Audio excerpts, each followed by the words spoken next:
감사합니다.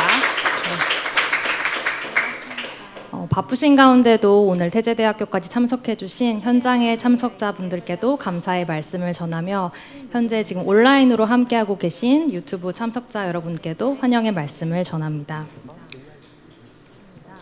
그럼 지금부터 2026년도 태제대학교 AI 미래전략대학원 입시 설명회를 시작하겠습니다. 먼저 태제대학교 총장이시자 AI 미래전략대학 원장이신 염재호 총장님을 모시고 환영의 말씀을 듣겠습니다. 큰 박수로 맞아주시기 바랍니다.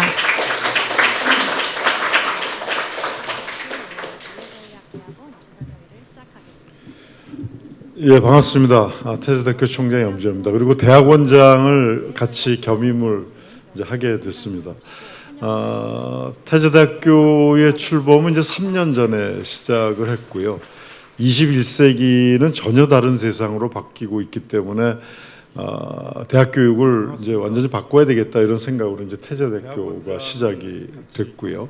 학부에서 한 3년 정도 저희가 여러 가지 새로운 형태의 대학 혁신, 교육 혁신을 해왔는데 지금 이제 사회 전체적으로 보면은 대학원 교육도 필요하다라는 생각에서 여러분들의 이야기가 있고 그래서 저희가 이제 준비를 한 1년 이상 해갖고 요번에 9월 달부터 대학원을 출범하게 됐습니다. 크게 말씀드리면 이렇게 말씀드릴 수 있을 것 같습니다. 우리는 대개 20세기의 교육을 많이 받았고 20세기의 사회 시스템에 익숙해 있기 때문에 저는 그런 표현을 씁니다만 20세기 DNA를 가지고서 전혀 다른 세상인 21세기를 지금 살아가고 있다. 20세기를 대부분 그냥 당연한 걸로 생각하지만 실제로는 20세기는 인류 문명사에서 굉장히 독특한 시기였습니다. 무슨 말이냐면 삶의 양태도 많이 달랐습니다. 20세기 전 또는 아주 더 멀리 가면은 한 1770년대에 산업혁명이 있기 전에는 모든 사람들이 어떻게 살았냐 하면은 노동이라고 하는 것을 자기와 자기 가족을 위해서 농사도 짓고 옷도 만들고 그다음에 집도 짓고 하면서 노동은 자기와 자기 가족을 위한 것이었는데 20세기가 되면서 대량 생산 체제로 바뀌게 되면서 모든 사회 시스템이 일을 잘게 쪼개가지고 그것을 전문화를 하게 되면 그것을 모아놓게 되면 생산의 효율성이 굉장히 올라가는 시스템으로 1911년에 과학적 관리법이라는 걸 주창해갖고 이렇게 바뀌었습니다. 자동차도 포드 자동차 같은 경우가 19세기에는 왕이나 귀족이나 아주 부자들만 탈 수 있었던 것을 이제 20세기가 되면 누구나 다 탈 수 있게 되는 식으로 이렇게 바뀌었고 대량 생산, 대량 소비 현상이 나타나게 됐고 그렇게 하다 보니까 대학에서도 굉장히 작은 전공을 가르쳐서 졸업을 하게 되면은 한 30년 정도 그걸 갖고 써먹다가 60대면 이제 정년 퇴직하고 한 10년 안에 다들 돌아가시고 하는 그런 패턴들을 가졌는데 21세기는 전혀 다른 세상이 됐습니다. 그리고 형식지는 거의 대부분 AI에 의해서 이제 대체되고 있고 지금 벌써 그런 현상들이 막 나타나서 우리나라에도 대학 졸업자들의 64%밖에 취업을 못 하고 있고 지금 현재 한 70만 명 이상의 젊은이들이 이제 잡을 안 갖고 있습니다. 그래서 이런 변화된 사회에서 AI가 세상을 바꾸고 있는데 어떻게 새로운 형태로 그 잡을 어떻게 보면은 설계도 하고 또 창출도 하고 하는 이러한 것이 이제 필요하게 됐습니다. 제가 이제 이런 얘기를 가끔 이제 비슷한 예로 드리는데 국가 전체적으로 보면 이러한 그랜드 디자인, 사회가 바뀔 때 그랜드 디자인을 해야 되는데 사실 안타깝게도 우리나라에서는 아직까지 그런 그랜드 디자인이 안 나오는 것 같습니다. 미국에서는 제2차 세계대전이 막 끝날 때 1945년 그 즈음에 미국 전체에서 그 산업에서 40%가 군수산업이었고 GDP의 40%가 국방비였습니다. 그리고 한 1,300만 명의 군인들이 해외에 파병이 돼서 태평양 전쟁, 유럽 전쟁을 참가하다가 1945년에 제2차 세계대전이 끝나면서 한 800만 명의 군인들이 들어오게 됐습니다. 여러분들이 쉽게 상상해 볼 수 있는 것은 그렇게 되면 군수산업도 없고 800만 명의 제향 군인들이 들어오면 다 실업자가 될 상황이었기 때문에 미국에서는 1944년에 제한군인법이라고 GI 빌이라는 걸 만들어 가지고 이 이제 퇴역 군인들이 미국으로 들어왔을 때 전부 다 대학을 무료로 다닐 수 있게 해서 주립대학 같은 데가 엄청나게 큰 규모로 커지게 됐습니다. 그래서 1953년까지 약 780만 명의 제향 군인들이 대학을 졸업하게 됐습니다. 사실 그 이전에는 그 대학을 간다라고 하는 것은 아주 엘리트들만 갔었는데 일반인들이 대학을 갈 수 있는 이러한 새로운 그 그랜드 디자인이 가능해졌고요.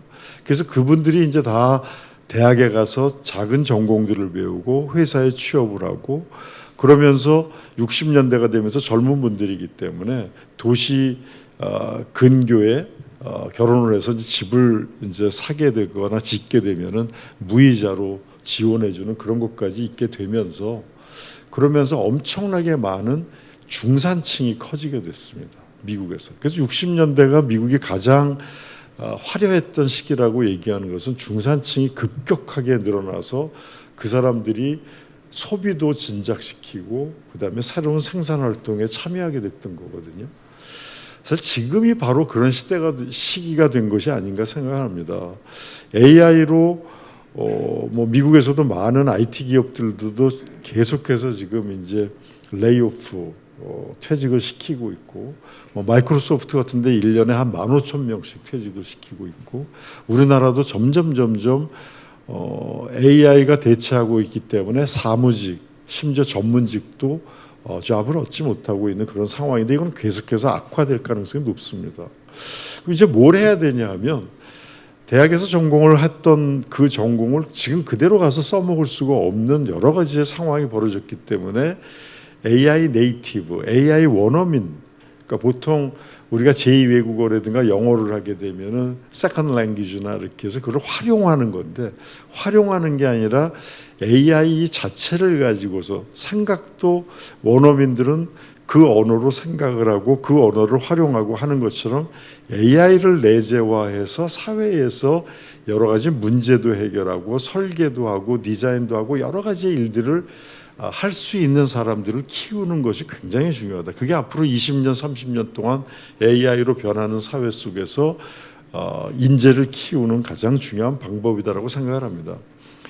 제가 작년까지 국가 AI위원회 부위원장을 했습니다만 거기서도 그런 것을 많이 강조한 게 우리나라가 한 10개 정도의 AI 대학원을 정부에서 지원을 하고 육성을 하는데 거의 대부분들은 AI에 대한 기술적인 접근을 통해 가지고 AI 프로그래밍을 한다든가 이제 이런 걸 많이 가르치는데 사실 더 중요한 거는 이것을 내재화해서 모든 복잡한 문제들을 풀어나가고 새롭게 설계하는 것이 굉장히 중요한 시대가 됐기 때문에 저희가 그렇게 출범을 했고요.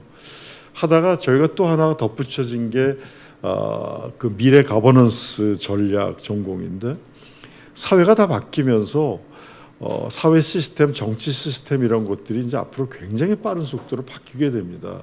그렇게 될 때에 소위 도시 경영, 국가 경영, 세계 경영이라고 하는 어떠한 그 선출직 공무원들 이런 분들이 어떤 단위 조직을 구역을 이제 경영을 해야 되는데 사실 많은 경우는 그런 경영에 대한 노하우가 없는 상태에서 정치하는 분들을 따라다니다가 또 선출해서 정치를 하게 되는 경우가 많습니다. 하지만 지금 보면은 서울시 같은 경우만 하더라도 1988년에 그때 서울 올림픽이 있어서 예산이 많이 늘어났다고 해도 한 3조 정도였다가 지금 이제 50조 이상의 예산을 쓰고 있고 수원시 같은 데만 하더라도 3조 이상의 예산을 쓰고 있는데 그러면은 그런 전문성을 가진 정치인들이 이거를 하고 있느냐라고 하면은 사실 그렇지 못하다고 생각하고 있어서 많은 사람들이 정치에 대한 불신, 불만 그리고 또 그런 분들은 그런 어떤 정책이나 또 AI로 바뀌는 이러한 미래의 사회에 대한 거버넌스에 대한 지식이 없기 때문에 그저 하는 게 이념적인 논쟁이라든가 이런 정치적인 그 편가르기라든가 미국에서 얘기할 때 정치적 부족주의라고 얘기하는 극단주의적인 사람들의 편승해 갖고 정치를 하고 있는데 이게 과연 우리나라의 미래를 위해서 바람직한 건가? 그래서 거버넌스 쪽에서는 과연 공동체, 그다음에 미래에서 나타나는 스마트 도시 이러한 것을 어떻게 디자인하고 그다음에 그것을 어떻게 운영을 할 것인가 하는 것에 대한 것을 이제 가르치려고 합니다. 뭐 저도 이제 전공이 행정학 정책학이기 때문에 이제 한 과목을 공통 과목을 이제 가르치기로 했는데 그 과목은 개인하고 공동체 그다음에 앞으로 바뀌게 되는 미래 사회에 대해서 지속 가능한 거버넌스를 어떻게 만들 거냐 이제 그런 과목을 하게 되는데 저희는 뭐 나중에 교수님들이 좀 자세하게 설명을 하겠습니다만 학부에서 했던 것처럼 지식을 전달해주고 학위를 주고 논문을 이제 써서 학위를 받는 그러한 학교가 아니고 완전히 다른 형태로 대학원도 디자인을 해서 사전에 준비를 좀 어느 정도 하고 와갖고 수업 시간에는 100분 동안 액티브 러닝, 능동학습으로 지금 학부에서 하는 것처럼 토론하고 문제를 정의하고 문제의 그 스트래티직 디자인, 전략을 수립하고 하는 식으로 완전히 새로운 형태로 모든 수업들이 이루어질 거고요. 학부하고는 좀 다른 거는 학부는 다 기숙사 생활을 하고 해외에 나가게 되면 글로벌 로테이션을 해서 미국, 중국, 일본, 러시아를 가는데 저희들은 되게 직장에 계신 분들도 많고 하기 때문에 그렇게는 못하지만 한 30% 정도는 뭐 토요일이나 이런 때 네트워킹도 하고 해서 오프라인 강의도 저희 수업도 하게 될 거고 그 다음에는 학부에서 하는 것처럼 특별한 프로그램들 옥스포드하고 스탠포드하고 같이 하는 태제랑 같이 하는 일주일 동안에 그 옥스포드 프로그램이 있는데 그런 데는 대학원 학생들 중에서 선발을 해서 참여해서 옥스포드 대학에서 프로그램을 받게 한다든가 또는 그 지금 이제 AI 융합 전략 쪽에서는 제가 지난달에 옥스포드 대학의 켈로 칼리지의 총장 만나고 여러 가지 논의를 했는데 옥스포드에서 제일 대표적으로 하는 거가 옥스포드 인터넷 인스티튜트라고 해서 AI하고 데이터하고 IT를 하는 한 교수가 한 60명 정도 되는 데가 있는데 그런 데하고 프로그램을 만들어서 한 일주일씩 파견을 한다든가 뭐 다양한 형태 지금 이제 옥스포드 스탠포드 태제 프로그램에는 거기에 참여하게 되면은 수업에 참여하는 것뿐만 아니라 뭐 런던 스탁 익스체인지도 가고 이코노미스트지를 방문해서 거기에 뭐 그 편집장하고도 대화도 하고 다양한 프로그램들을 하고 있어서 저희는 미래를 이제 개척하고 미래 사회 시스템을 디자인하고 미래를 바꿔보고자 하는 사람들을 선발을 해서 그런 사람들을 전통적인 대학원에서 강의하고 중간고사, 기말고사 보고 논문 쓰는 것이 아니라 완전히 실질적으로 최고의 리더를 키워보겠다는 게 대학원의 전략입니다. 그래서 좋은 교수님들을 모시고 저희들이 이제 뭐 굉장히 1년 이상 이제 준비를 해갖고 스타트를 하는 거라서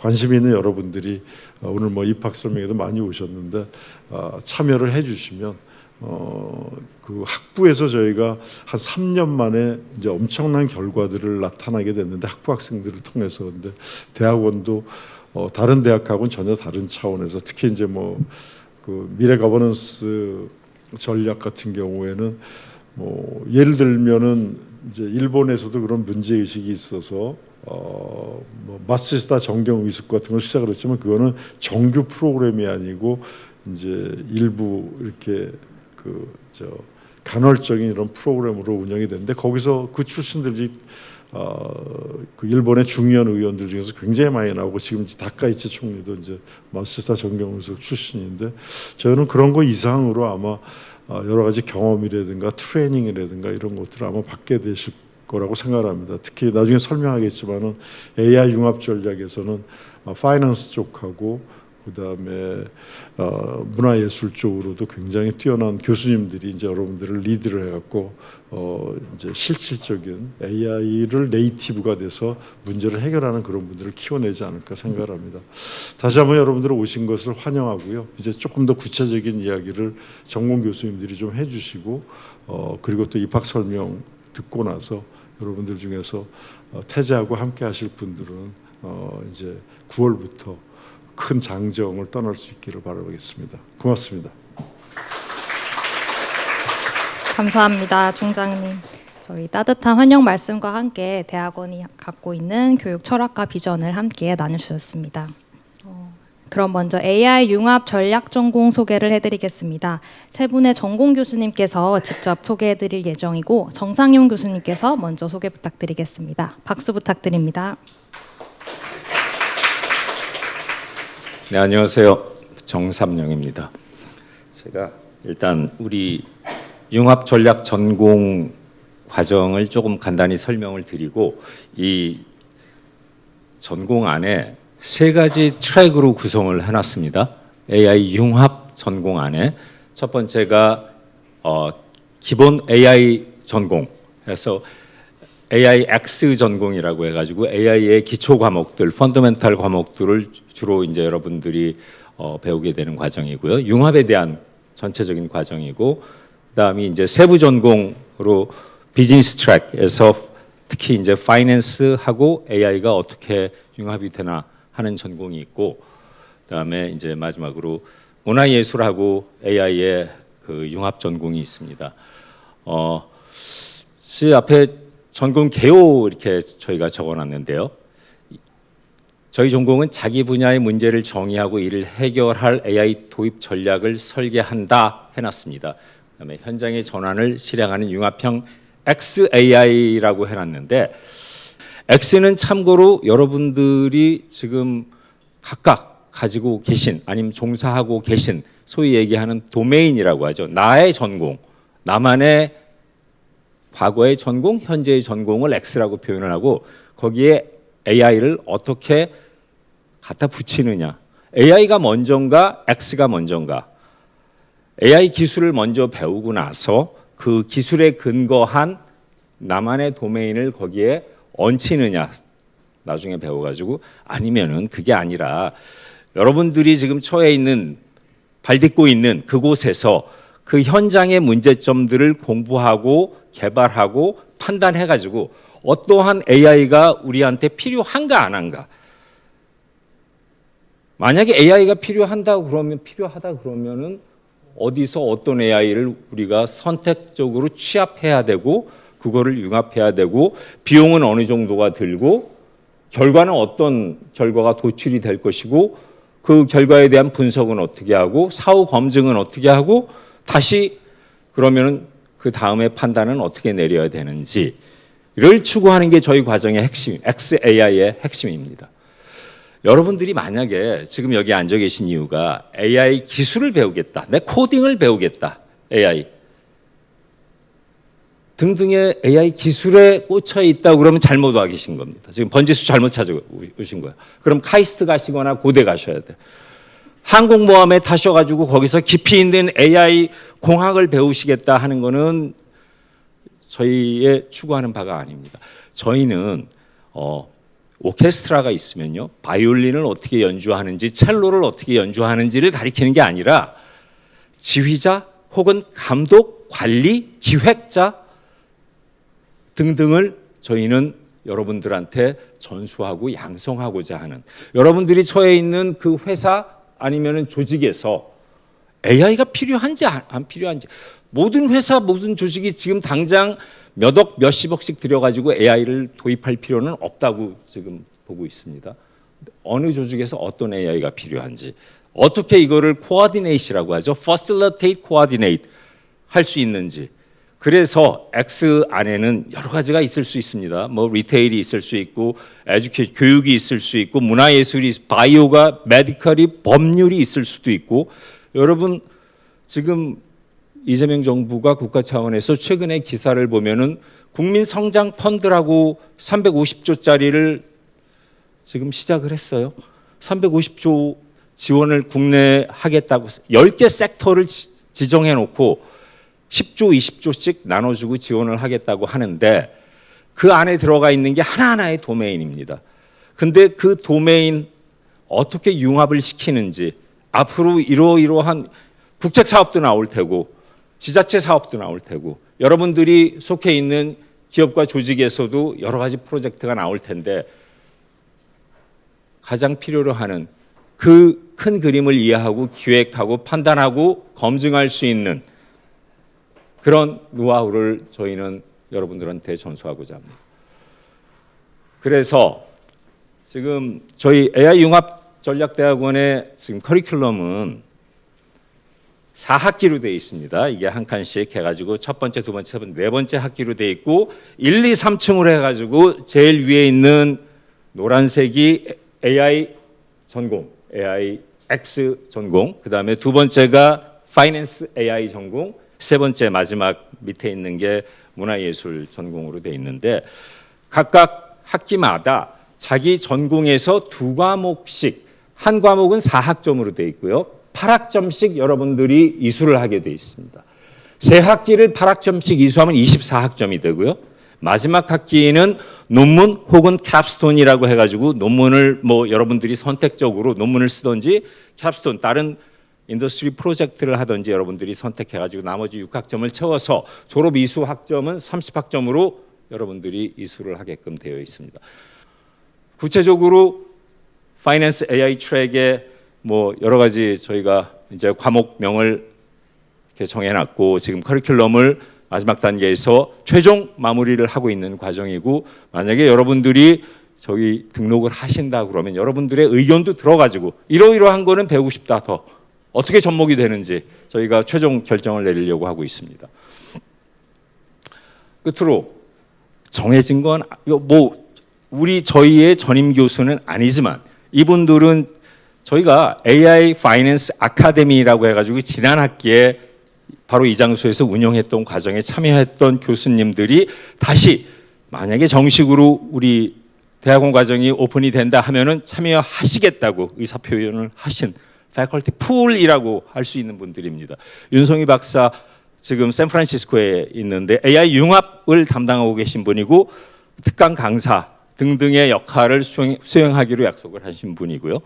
송소연 대표는 일본에 계신 분입니다. 일본에서 헤지펀드 라인이라는 그 회사 있죠. 우리 국내로 치면 네이버 같은 회사의 라인의 테크놀로지 헤지펀드 플랫폼을 맡아서 운영하고 있는 대표고 김진영 박사는 자본시장연구원에서 국내 AI 파이낸스 제도 도입에 대해서 연구하고 있는 그런 연구원이고요. 이종섭 교수 유명한 분이죠. 국내 AI 리서치 아주 그 여러 가지 방면에서 지금 선도하고 있는 서울대에 있는 이종섭 교수가 있고 이재현 대표는 아폴로라는 회사뿐만이 아니라 이제 제가 저희 과정을 하면서 아폴로, KKR, 블랙스톤, 골드만삭스 등등 탑티어 국내 그러니까 전 세계 굴지의 운용사들하고 같이 케이스 스터디를 지금 또 같이 컬래버레이트 해가지고 협업할 수 있는 프로그램을 만들고 있는데 그 중에 한 회사입니다. 아폴로라는 운용자산 규모가 국민연금 수준이에요. 1 트릴리언 1,500조 정도 운영하고 있는데 한국 대표로 지금 하고 계신데 설명은 이 정도 마치고 다음에 이제 저희 또 저만 하는 게 아니라 우리 문화예술 전공의 박은지 교수님한테 마이크를 넘기겠습니다. 네, 감사합니다.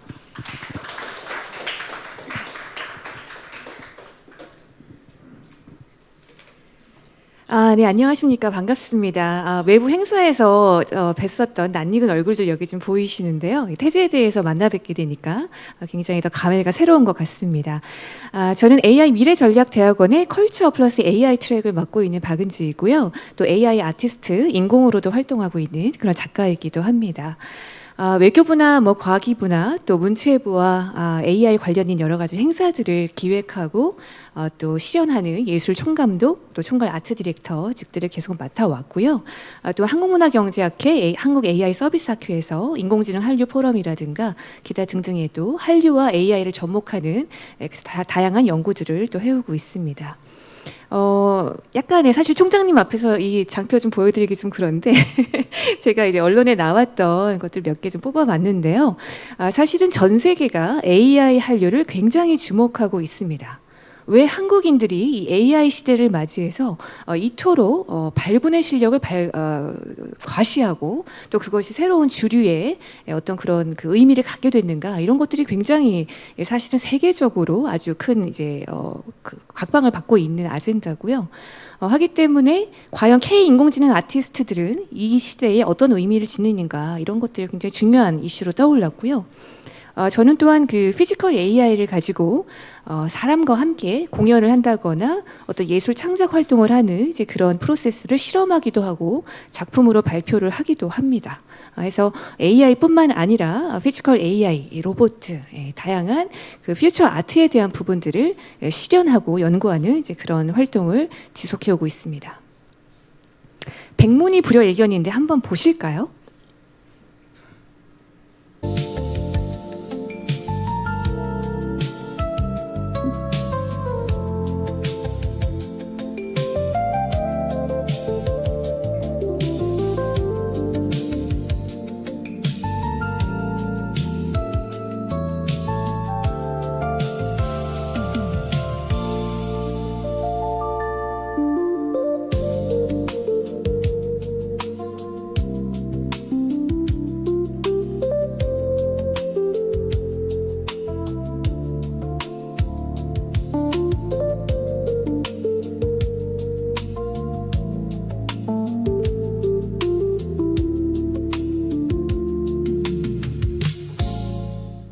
네, 제가 직접 영상 만들었고요.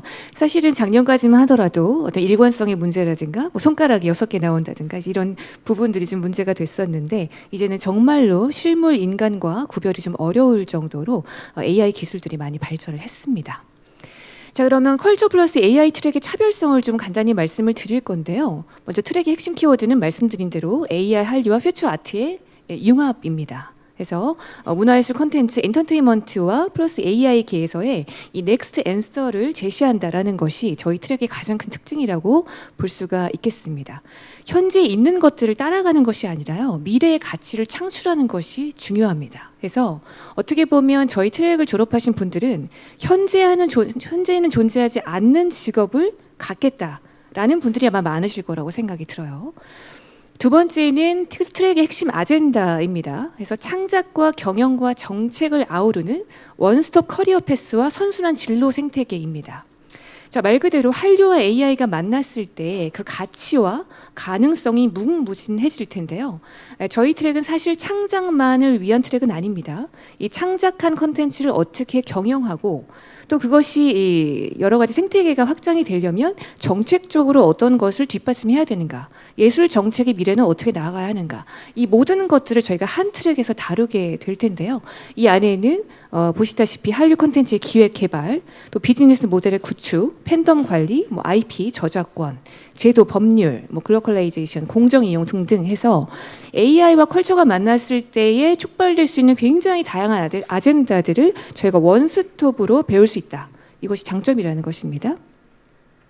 트랙의 핵심 모듈은 기획과 구현과 런칭입니다. 저희는 그냥 배우고 배웠다, 학위를 받는다 이런 정도가 아니라 이것을 기획하고 구현하고 실제 런칭을 하는 것을 목적으로 합니다. 그래서 시장이 이것에 어떻게 반응하는가, 이것이 사실 저희가 창작이 될 수도 있고 경영 측면에서 또는 정책적인 측면에서의 런칭이 될 수도 있겠죠.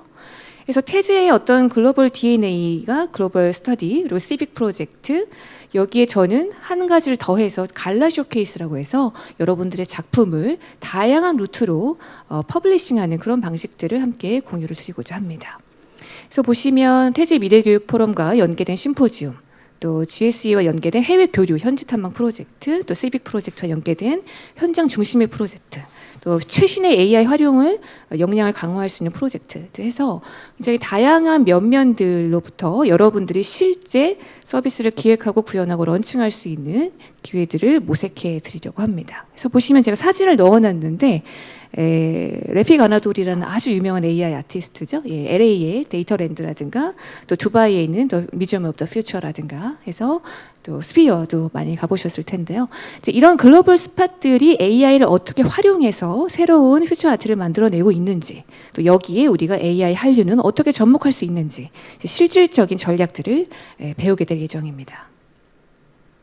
그래서 교과목은 다음과 같이 구성을 해놓았습니다. 제가 이런 제목으로 이제 교과목을 만들어 놓았는데요. 보시면 아시겠지만 AI 한류와 퓨처 아트, 그야말로 컬처 플러스 AI 트랙이 그 산실이 되겠다라는 의지의 표명으로 이런 교과목들을 준비해 놓고 있습니다.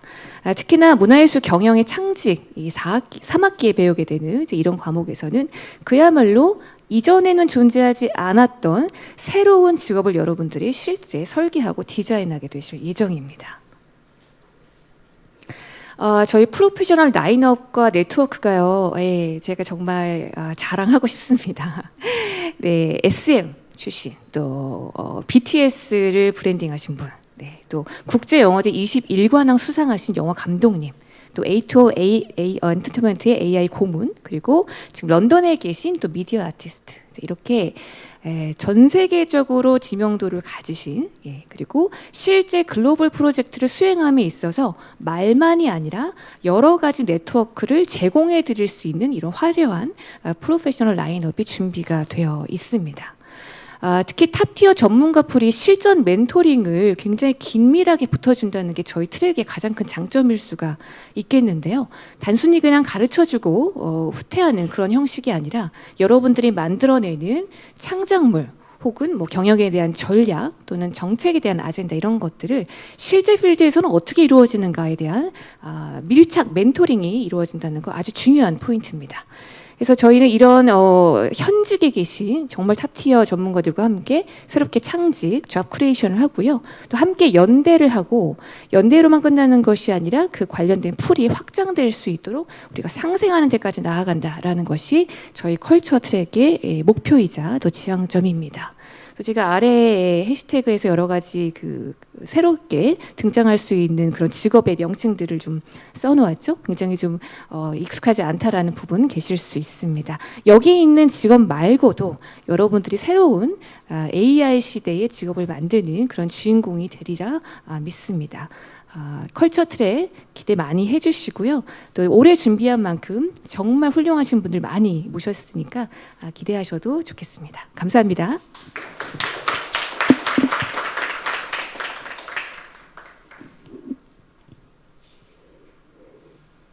네, 안녕하세요. 저는 AI 이제 기본 펀더먼털 과정을 담당하고 있는 김수민이고요.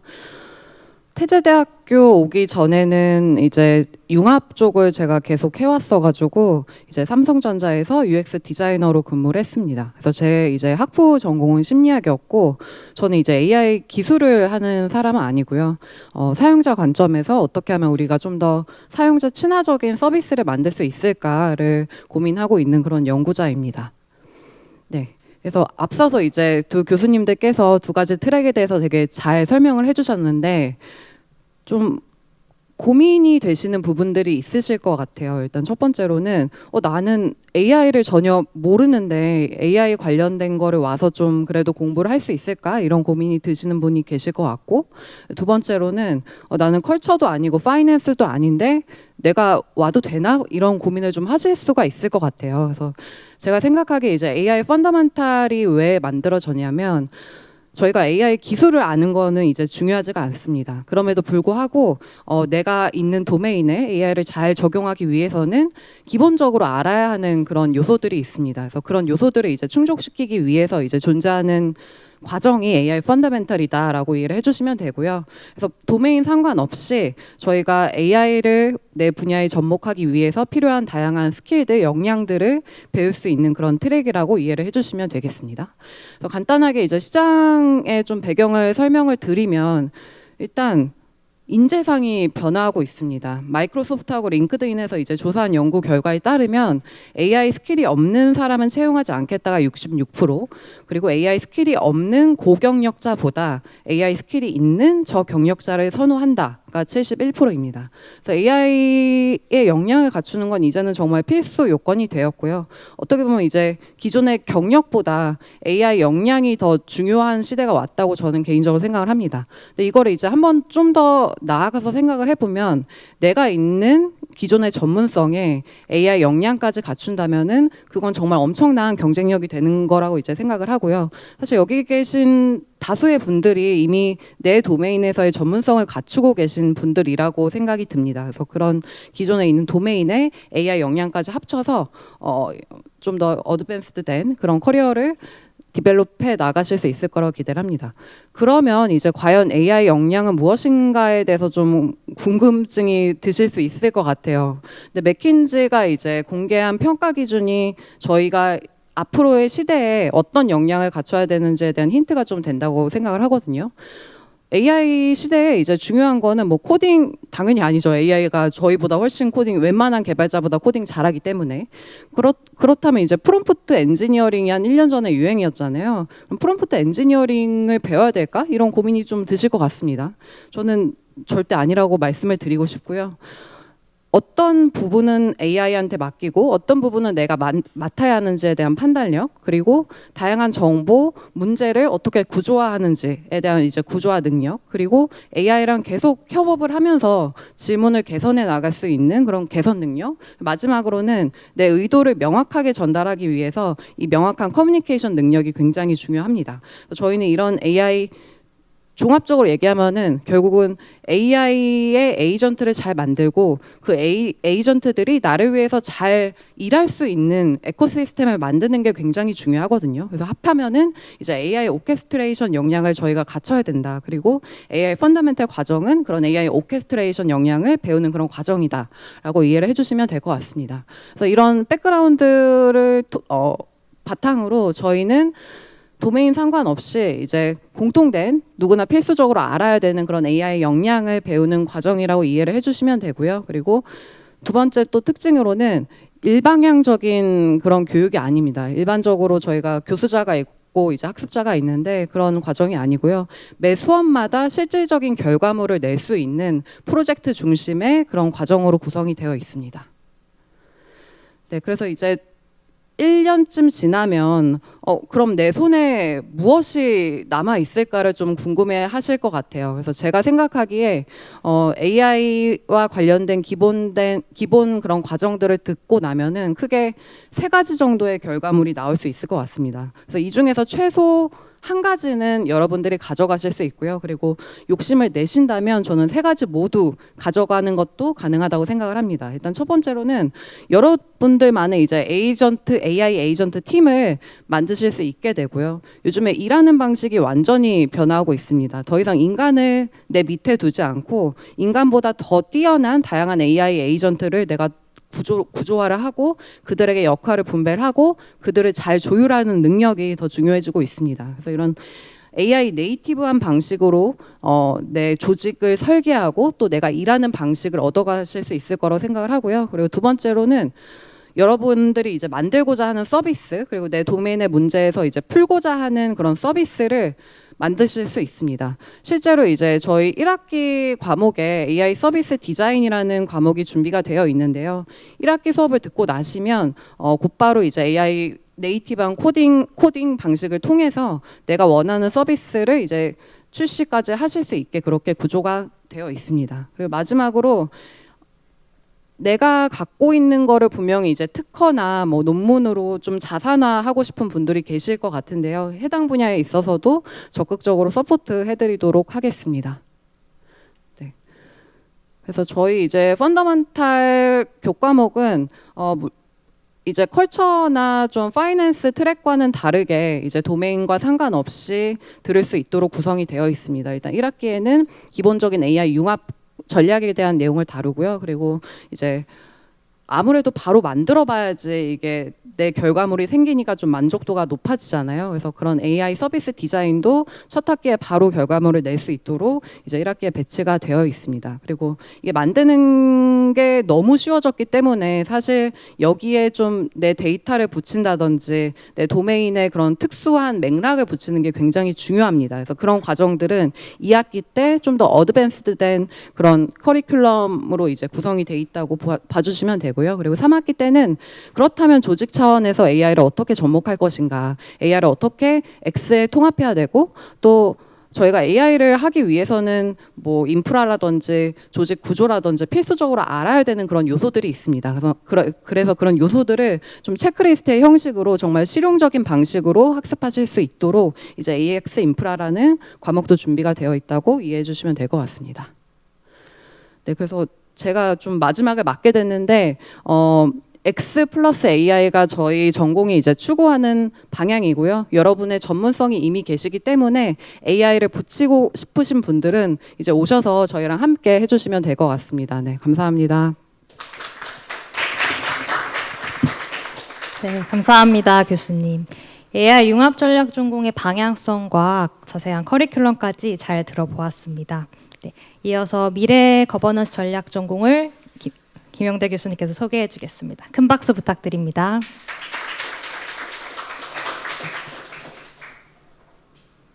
예, 반갑습니다. 미래 거버넌스 전략 전공 교수 김영대라고 합니다. 앞에서 세 분이 이제 이렇게 나눠 가지고 발표를 해주시니까 상당히 좀 부담이 제가 더 많이 좀 오는 상황인데요. 뭐 조금 우리 이 미래 거버넌스 전략 전공이 어떤 방향을 향하고 있는가라는 부분들 중심으로 좀 말씀을 드리도록 하겠습니다. 일단 뭐 제 소개를 간단히 하자면요. 저는 주로 관심사가 전략적 기획 그리고 성과 관리, 문제 해결 뭐 이런 쪽으로 쭉 강의를 해왔고 실제 이제 태제대학교의 중장기 발전 계획을 수립하는 단계에도 참여를 해서 지금도 이제 관련된 일을 하고 있습니다. 예, 일단 주로 말씀드리고자 하는 내용은 왜 지금 이 시점에 미래 거버넌스 전략이 필요한가 그리고 미래 사회의 새로운 과제에 관한 이야기들 잠시 드리고 그러면 이 전공에서는 무엇을 어떻게 배울 것이냐 뭐 부분들을 중심으로 해서 말씀을 드리도록 하겠습니다. 예, 퀴즈라고 생각하시고 한번 저걸 보시죠. 이미 이제 답을 알고 계시는 분들도 계십니다. 태제대학교 내에서는 또 제 수업을 들은 분도 계시기 때문에 왜 미래 거버넌스 전략인가라고 하는 부분들을 설명드리려고 아주 간단한 그림을 하나 가지고 왔습니다. 그림을 보시면은 이제 곰이 지금 쫓아오고 있죠. 이제 이쪽은 교수님이시고 학생이라고 가정을 하겠습니다. 가만히 보니까 학생이 지금 앉아서 운동화 끈을 묶고 있습니다. 교수님이 약간 당황스러운 표정으로 왜 그런 행동을 하고 있지? 뒤에서 지금 곰이 쫓아오고 있는데 라는 상황이 지금 주어져 있습니다. 똑똑한 우리 태제대학교 학생이라면 과연 어떻게 답을 했을까? 잠시 한 5초 정도 따로 경품을 준비하지는 못했습니다만 맞추시면 기념품을 하나 더 드리는 쪽으로 제가 뭐 이 태제대학교 학부 시빅 프로젝트 수업에서도 이렇게 시작을 했었는데요. 한번 여러분들의 생각이 맞는지 혹시 답을 해 보실 수 있는 분이 있으실까요? 네.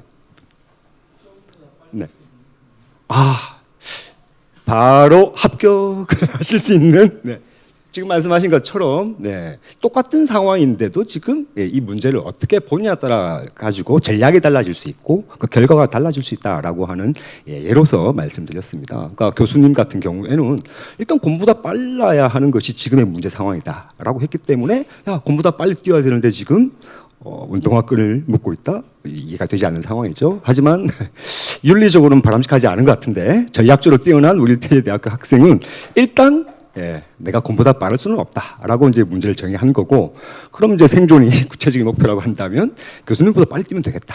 그래서 운동화 끈을 묶는 행위를 한 거죠. 아주 전략적으로는 뛰어난 학생이지만 그렇습니다. 자, 그래서 같은 현상으로 보이는 것이라 하더라도 그 문제를 어떻게 정의하느냐에 따라 가지고 구체적인 전략 그리고 그에 따른 결과는 상당히 달라진다라는 부분들을 말씀을 드리려고 예시를 준비를 했습니다. 뭐 미래 거버넌스 전략에서 제가 항상 강조하는 것은 문제를 얼마나 정확하게 제대로 정의하느냐에서 전략의 설계, 뭐 거버넌스의 설계들이 이루어진다고 믿고요. 제가 학부에서 하는 과목에서도 특히나 첫 번째 학기에는 항상 이 부분을 강조를 합니다. 뭐 좋은 전략이라고 하는 것이 항상 뭔가를 빨리 찾는 데서 시작되는 것은 아니고 풀어야 될 문제를 정확히 정의하는 것부터 시작이 된다.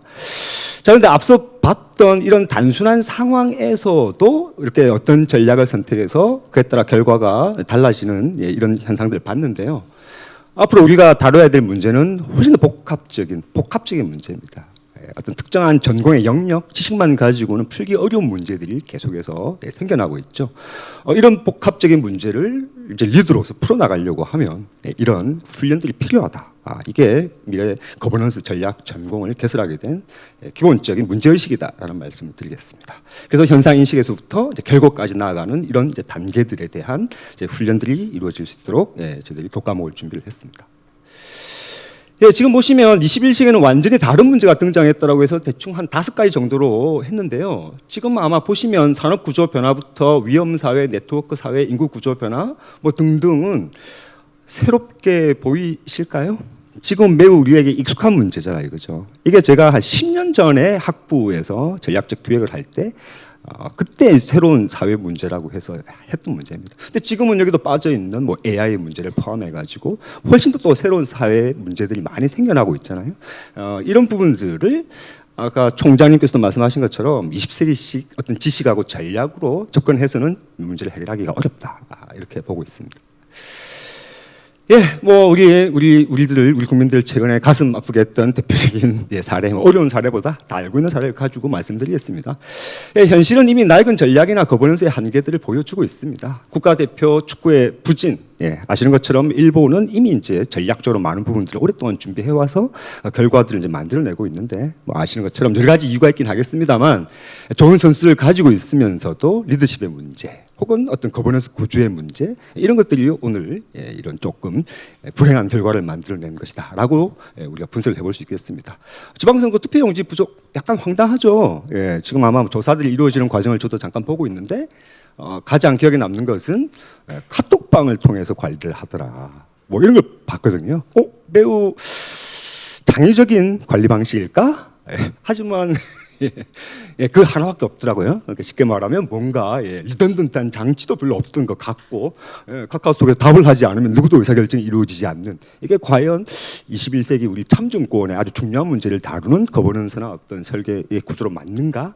뭐 그런 부분들에 대해서 우리가 좀 고민을 해볼 필요가 있고요. 그래서 결국은 새로운 문제를 지금과 같은 낡은 방식으로 풀면 엄청난 사회적인 비용이 발생한다라고 말씀드리겠습니다. 베블렌이라고 하는 학자, 이미 이제 전공하신 분들 많이 들어보셨겠습니다만, 훈련된 무능이라는 개념을 특히 뭐 관료제 역기능 같은 것들 이야기하면서 사용을 했는데요. 밑에 아래 나와 있는 게 이런 개념입니다. 우리 전공에서는 도시, 국가, 세계를 이끌어갈 수 있는 리더, 그리고 그들에게 필요한 역량들, 이것들을 키워내는 건데요. 말씀드린 것처럼 우리는 이미 20세기 어떤 익숙한 사고 틀에 갇혀서 과거에 했던 것을 그대로 하면 또 성공하지 않을까, 혹은 뭐 기존 제도와 관행의 어떤 경로 의존성, 뭐 이런 것에 너무 기대고 있는 건 아닐까.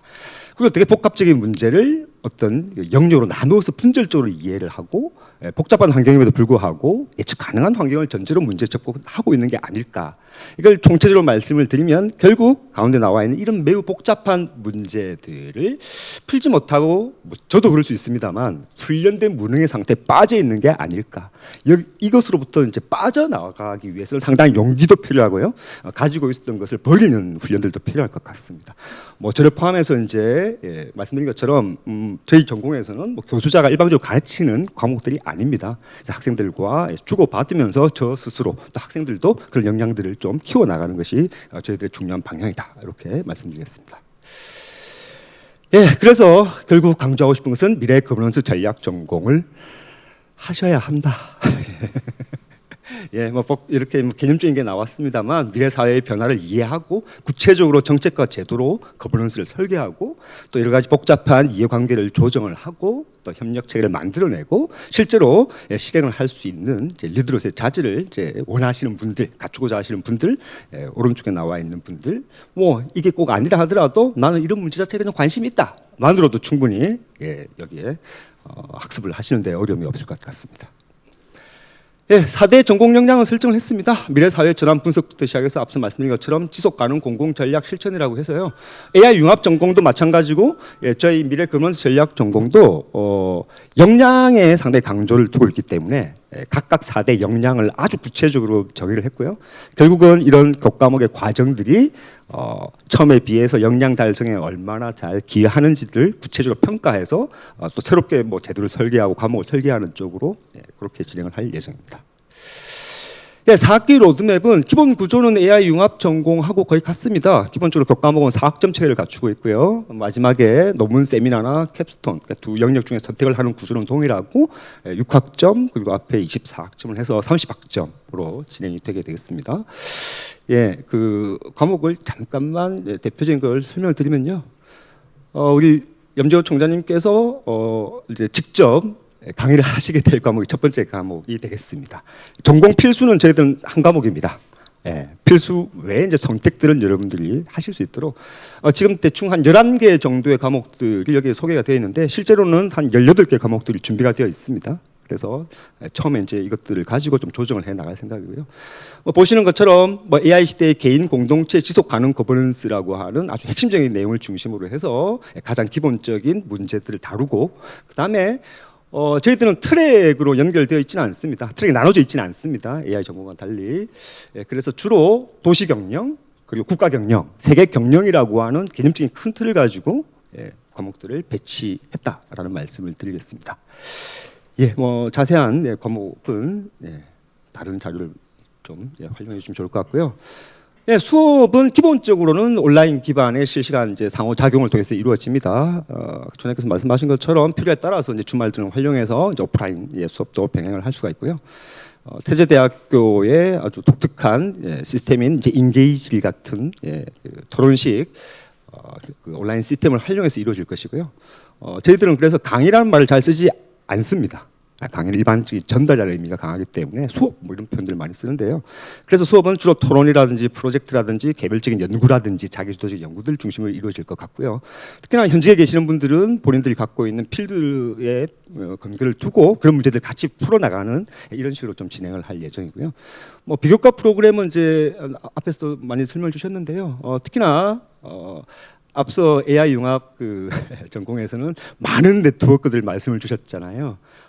약간 저희들도 준비를 해왔어야 되나 하지만 말씀드리면은 저희는 네트워크를 다 나열할 수가 없습니다. 그래서 총장님께서도 이제 같이 다 리더들과 모여가지고 하는 이미 이제 태제 퓨처 거버넌스라고 하는 밑에 있는 프로그램들을 준비를 해서요. 현장에서 전문가들과 또 리더들과 만나서 같이 토론하는 이런 부분들 정리를 준비를 하고 있습니다. 졸업 후 남는 것은 정확하게 말하면 저희들은 학위가 남을 수도 있겠습니다만 역량이 남아야 한다 이고요. 그럼에도 불구하고 또 내가 공부를 해보니까 심층 연구를 해서 박사과정을 진행해 볼 수도 있지 않겠습니까? 그래서 논문 경로도 따로 준비를 하고 있고요. 논문이나 캡스톤 프로젝트 과정에서 1대1로 교수님들하고 학생들하고 같이 작업들을 해나갈 생각들을 가지고 있습니다. 그래서 미래를 예측하는 사람보다 문제를 새롭게 정의하고 전략을 설계하는 리더가 저희들이 원하는 인재상이다. 여기에 관심 있는 분들은 많은 지원을 부탁드리겠습니다. 감사합니다. 감사합니다, 교수님. 지금까지는 저희가 두 전공에 대한 소개를 들어봤습니다. 이제 이번 저희 9월 학기에 오픈할 입학 전형과 장학 그리고 특전까지에 대한 내용을 소개해드리겠습니다. 대학원 행정실장이신 이미라 실장님께서 소개해 주시겠습니다. 큰 박수 부탁드립니다. 오늘 갑자기 아침부터 비가 많이 오고 날씨가 너무 부져서 오늘 입시 설명에 많이 참석을 못하시면 어떡하나라는 사실은 굉장한 걱정을 하면서 오늘 출근을 했는데 생각보다 많은 분들이 관심이 많으셨구나라는 오늘 굉장히 기분 좋게 오늘 입시 설명회를 좀 진행할 수 있어서 너무 기분이 좋습니다. 저는 지금까지는 이제 학교에 오시면 이제 이수하셔야 될 전공 과목이라든지 비교과라든지 이런 이제 소개를 많이 받으셨고요. 저희 이제 실질적으로 이제 입학을 하기 위해서 필요한 것들에 대한 좀 설명을 드리도록 하겠습니다. 잘 아시고 계시지만 학위 과정은 석사고요. 모집 전공은 AI 융합 전략 전공, 미래 거버넌스 전략 전공 두 가지 전공을 있습니다. 여기 선발 인원이 영역면으로 되어 있어서 좀 의아하다 생각하시는 분들이 있을 텐데요. 저희 태제대학교 AI 미래전략대학원의 1년 학생 모집 정원은 100명입니다. 100명인데 저희가 이제 9월에 이제 첫 학기를 맞이하면서 사실 저희가 선발할 수 있는 인원은 100명까지 선발을 할 수는 있습니다. 그렇지만 많은 사람이 지원을 한다고 해서 다 정원에 맞춰서 이렇게 다 선발을 하지는 않을 거고요. 정말 역량이 되시고 태제에 함께 하실 수 있는 분들을 저희가 전형을 거쳐서 선발 인원을 아마 100명을 다 채우지는 않는 선에서 선발할 거기 때문에 이 부분에 대해서는 명확하게 저희가 인원수를 정의하지는 않았습니다. 그 부분은 좀 이해해 주시면 될 것 같습니다. 지원 자격은 국내 대학에서 학사 학위를 취득하시거나 또는 이제 8월에 취득 예정자이신 분들이 포함되고, 또 법령에 의해서 동등 이상의 학력이 있다고 인정되시는 분들은 모두 자격이 된다고 할 수 있습니다. 네. 주요 입시 일정을 좀 말씀드리면요. 오늘부터가 원서 접수일입니다. 그래서 25일 오후 5시까지 접수가 마감이 되고요. 접수가 마감이 되면 그 다음 주 7월 29일 날 지금 수요일 17시로 되어 있는데요. 서류 전형에 합격하신 분들께 저희가 개별적으로 합격과 함께 면접 전형에 대한 일시 그리고 일시 그리고 줌으로 저희가 그 면접을 하기 때문에 줌 링크를 전달해 드리는 별도의 안내가 있을 예정입니다. 그리고 이제 8월 1일 날 토요일 이제 직장을 다니시는 분들이 많기 때문에 저희는 이제 전형을 토요일 날 진행을 합니다. 그래서 그 여기 시간이나 이런 것들을 저희가 또 안내를 드릴 예정입니다. 그래서 8월 7일 날 최종 합격자를 발표할 건데요. 최종 합격자는 홈페이지에서 직접 찾아서 확인하시면 됩니다. 그래서 8월 7일부터 8월 10일까지 등록금을 납부하시면 모든 입시 일정이 완료된다고 볼 수 있습니다. 전형 요소는 전형 요소와 선발 기준은 굉장히 심플하다고 볼 수가 있습니다. 그런데 저희가 서류 전형에서 1차 서류 전형으로 먼저 1차 합격자를 먼저 선발하고요. 그리고 2차에서는 서류 전형에서 합격하신 분들을 대상으로 2차 면접을 진행하는데, 각각 서류 전형에서는 50% 그리고 면접 전형에서 50%의 비율로 그 전형을 진행할 거고요. 서류 전형에서는 지금 저희 그 시스템에 들어가시면 자기소개를 하는 자기소개서를 작성하는 부분이 있고요. 그리고 학업 계획서를 작성하는 부분이 있는데, 거기에 들어가시면 여러 가지 이제 항목을 좀 제시를 해놨습니다. 거기에 맞춰서 자수에 맞춰서 입력을 해주시면 됩니다. 학부 성적표는 이제 제출 서류를 보시고 성적은 20점, 그리고 자기소개서와 학업계획서는 30점 해서 50점 만점으로 해서 평가할 거고요. 2차 면접에서는 온라인 구술 면접을 진행할 겁니다. 태제대학교가 학부도 온라인 구술 면접이 상당히 어렵습니다. 아마 대학원도 조금 좀 심도 있는 그런 면접이 진행되지 않을까 이렇게 예상됩니다.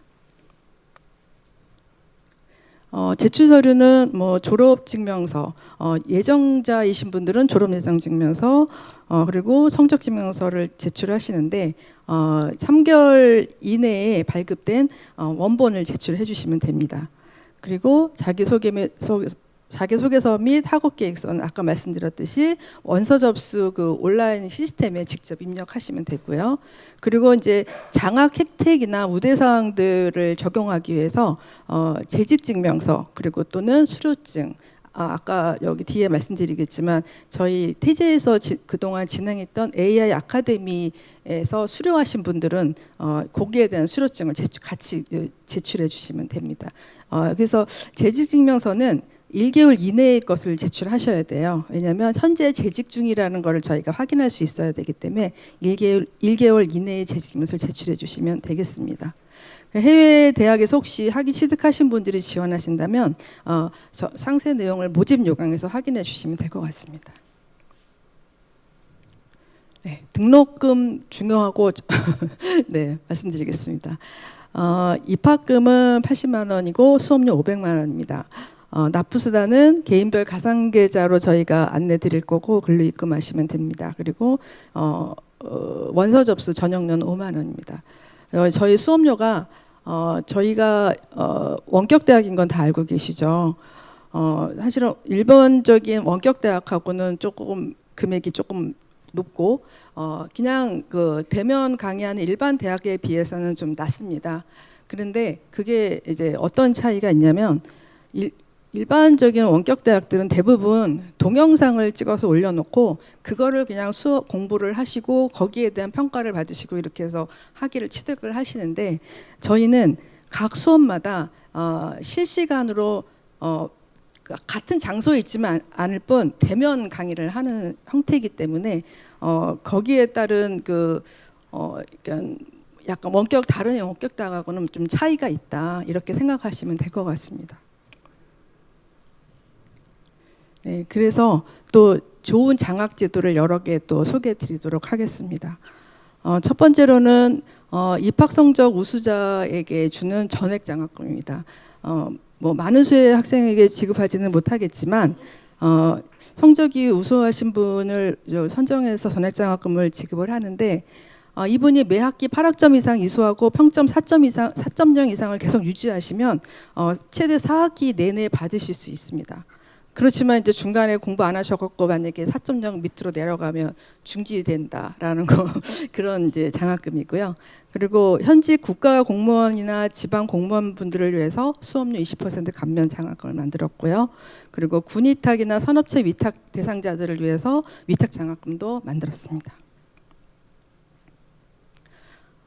전공과 유관한 기관에 종사하시는 분들에게 또 수업료 20%의 장학금을 만들어 봤고요. 그리고 아까 말씀드렸던 AI 아카데미 장학금이라고 해서 태제대학교에서 마련한 AI 아카데미 수료자 분들께 수업료 10%의 감면을 해드립니다. 그리고 기업연계 장학금은 기업에서 이제 기부를 받아서 이것을 이제 장학금 형태로 여러분께 돌려드리는 건데, 요거는 이제 입학하시면 저희가 기부를 해주시는 기업에서 원하는 장학 형태에 따라서 여러분께 공지하고 선발해서 지급할 예정입니다. 중요한 것은 장학금은 중복 지급되지 않는다는 겁니다. 그래서 두 가지가 해당되실 경우에는 수혜 금액이 큰 금액이 우선순위로 적용된다라고 말씀드릴 수 있습니다. 이거는 이제 저희 태제대학교만의 특전이라고 볼 수 있습니다. 성적이 아주 뛰어난 학생에게 장학금과 별개로 연구 지원금 30%, 수업료의 30%를 지원하기로 하였는데요. 여기에 적혀 있지 않지만 이거는 1기부터 3기까지 한시적으로 적용할 예정입니다.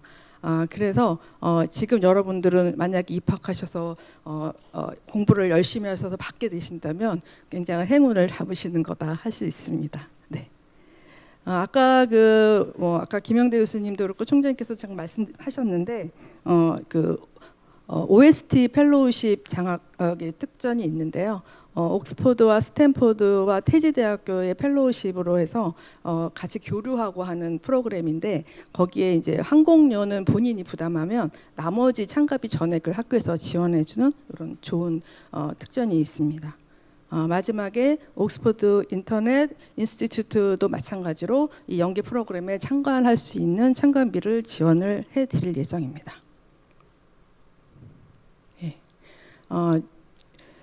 여러분들의 도전을 기다리면서 대학원 홈페이지 그리고 이메일 그리고 전화번호가 여기 적혀 있는데요. 그 지원하시는 그 페이지에 앱에 들어가시면 다 나와 있는 겁니다. 그래서 그거 참고하셔서 지원하시는 데 도움이 되셨으면 좋겠습니다. 네, 이상입니다. 이상으로 태제대학교 AI 미래전략대학원 입시 설명회를 마치겠습니다. 감사합니다.